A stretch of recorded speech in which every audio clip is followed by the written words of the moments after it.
আসসালামু আলাইকুম ভাই, আপনার দোকানে তো অনেক প্রোডাক্ট শর্ট হয়ে গেছে, কিছু প্রোডাক্ট দিই ভাই।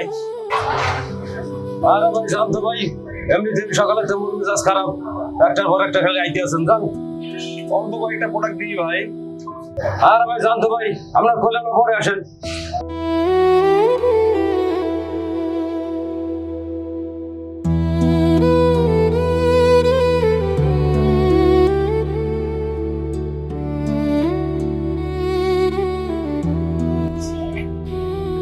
আসসালামু আলাইকুম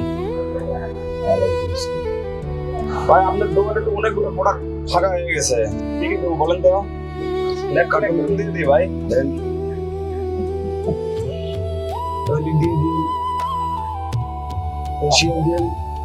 ভাই কিছু কিছু তো না, এক কার্টন দিয়ে দিই ভাই। লাগবে না জানতো।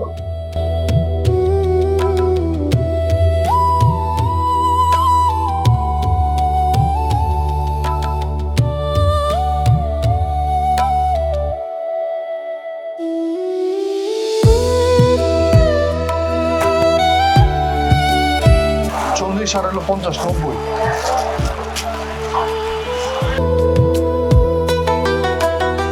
ভাই কি লাগবে ভাই?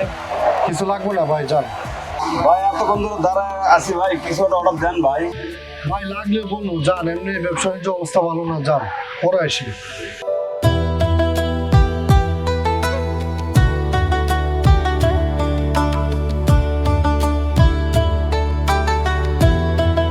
ভাই কি কি লাগবে একটু বলেন তো ভাই। আমাকে ন্যাপকিন দেন 2 পিস, হ্যান্ড টাওয়েল দেন 2 পিস, তারপর টয়লেট পেপার দেন 2 পিস। ভাই আমার 3 মাসে বড় টার্গেট দিছে জি কোম্পানি, তো একটু অর্ডার একটু বড় দেন না ভাই। আর লাগবে না ভাই, জানতো সারা কোম্পানির জন্য এত পরিশ্রম করি, তারপর সারে গেছে মন পায় না।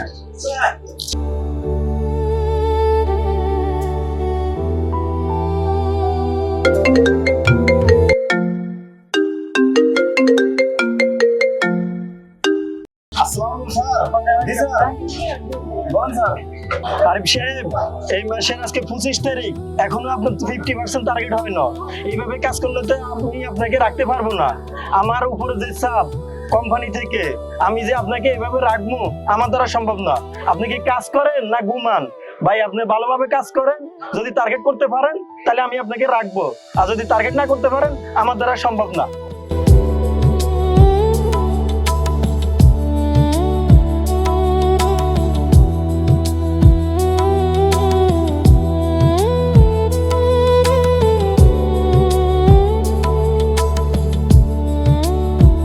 সকাল থেকে রাত পর্যন্ত মার্কেটে ঘুরি, রোদ বৃষ্টি কিছুই দেখি না।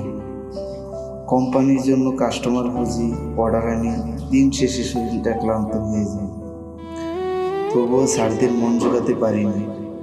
আমি হেরে যাইনি, শুধু বুঝে গেছি সবসময় নিজের সর্বোচ্চ দিয়ে চেষ্টা করলে সবার মন পাওয়া যায় না। আমাদের পরবর্তী ভিডিওর জন্য আমাদের চ্যানেলটাকে সাবস্ক্রাইব করবেন প্লিজ।